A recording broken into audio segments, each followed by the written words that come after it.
असलामुअलैकुम दोस्तों मेरे क्या हाल चाल है। ठीक ठाक उम्मीद करते हैं सारे भरा खैर सब। जिस तरह का तुम देख सकते हो माशाल्लाह असी पेंट का काम अज करता सी जी मुकम्मल करने तो बाद मालिका ने कहने के मुताबिक असी लान रहे हैं गोल्डन कलर। आ गेट असी किया डार्क ब्राउन तो इलावा फिर असी तुम दिखाने सामने वाला कलर है जो गोल्डन असी लगा दिता वा।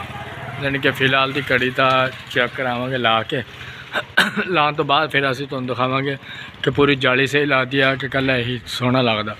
फिलहाल सानू तो यही सोहना लगता पाया वा, बाकी मजीद तुम दिखा देंगे। तो बाकी अंदर पेंट शेड किया वा सारा तुम दिखाने मजीद साढ़े ब्लॉग तो तुम लाजमी आया करो जी। गेट है जोड़ा असी करते पे से हुण गेट करके तो फिर उस बाद असी जाली नूं गोल्डन लाया जी। ये भी तकरीबन उस तरह की बनी है जिदा ने बाहरली साइड आ। उस सिर्फ यह है कि मुख्तलिफ उस लिखाई है, इस लिखाई कोई नहीं हैगी। तो चेक कर सकते हो तुम सारी ग्रिल ना जी गोल्डन नहीं करनी है, सिर्फ सेंटर वाला यही गोल्डन करना। तो काफ़ी लोगों के कहने के मुताबिक भी अगर असं ब्लॉग बनाने ना तुम साढ़े यूट्यूब चैनल पर लाजमी आके जाया करो। साडा यूट्यूब चैनल है हाफिज़ नई ब्लॉग के नाम तो लाजमी तुम आते जाते रहा करो। अगे भी असी ब्लॉग बनाई दा वा। तो अज मजीद असी तुम दिखा रहे हैं ग्रिल असी पेंट की सारा घर ही पेंट करके हटे थे।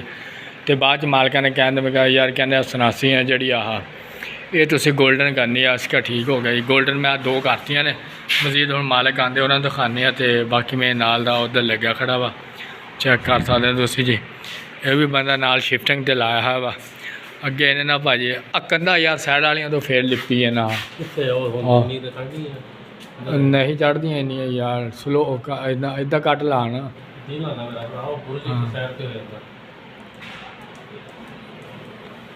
थल्ले उन्हें क्या थल्ले छिट्टियां तो बचाओ। असी तुम देख सकते हो पेंट करते पे से पेंट चगाठा चगूठा किए बाकी टीयर गार्डर किए तो ग्रिल की जे तुम भी आई ग्रिल दिखाई है। बाकी मजीद इंशाल्लाह आंदा मालिक उन्होंने पुछते दसते हैं कि गोल्डन की पूरी करनी है या सोहना तो यही लगता वा फिलहाल। तो बाकी जिदा फिर मालिक कहन तुम पता ही है मालिक ने कहना। बाकी मजीद साढ़े यूट्यूब चैनल पर तुम रज के सपोर्ट करा करो। साड़ी टिकटॉक की आईडी हैगी मुंडे गुलपुर के 0 ये साड़ी टिकटॉक की आईडी है। इस रज के सपोर्ट करो तुम। असी यूट्यूब चैनल भी बनाया तुम्हें पता ही है अगे पिछे भी आते जाते रहने हैं। मजीद साड़ी वीडियो लाइक शेयर जरूर करके जाया करो। अगर तुम्हें साडा ब्लॉग अच्छा लगे तो आते जाया करो, अगर ना लगे तो भी कमेंटा लाजमी दस्या करो आ कमी आ यार थोड़ी। क्योंकि असी नवे यूट्यूबर बने वाले क्योंकि हर बंदा 0 तो शुरू करता वा। असी भी 0 तो शुरू किया वा। मजीद तुम दिखाया वा आ गोल्डन आ जी इनू कहने पानी वाला गोल्डन आ है पानी वाला गोल्डन। मजीद ये चेक कर सकते हो तुम पानी वाला वा। तो एक तेल वाला होंदा गोल्डन और तेल वाला जोड़ा ना वो होर चीज़ है, ये पानी वाला वा। ये जानी कि कतरा का तुम पानी का पाना। बाकी मजीद तुम्हें पता ही है कि जोड़े रंग का भाई काम करते उन्होंने तो पता होंगे सारा तो जिस तरह के मिलावट करनी होंगी है।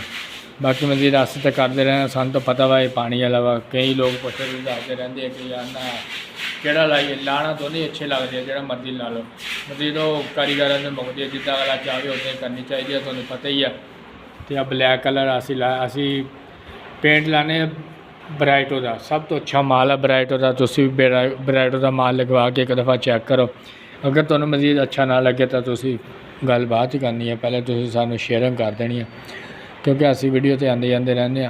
बाकी मजीद असी पेंट करके ग्रिल तुम दिखाती है तो इंशाल्लाह जी असी लाजमी तुम दिखावे। आ चेक करो मैं तुम दिखाना हूँ गोल्डन कितना कलर करेगा। आ देखो इतना गोल्डन कलर करेगा। आ देखो दूसरे कलर दूसरे बोर्ड के ना शाइनिंग बड़ी प्यारी आऊगी तुम देख सकते हो। मजीद बाकी मैंने आरूली है जी जिसे असी काम करते हैं टीयर सारे करते गार्डर रह गए सिर्फ। यदा ये मकसद आ कि जल्दी नवेड़ा जोड़े बंदे करना हो ना इस ना करो तुम नवेड़ा तो चस भी आने मज़ा भी आता करने का काम।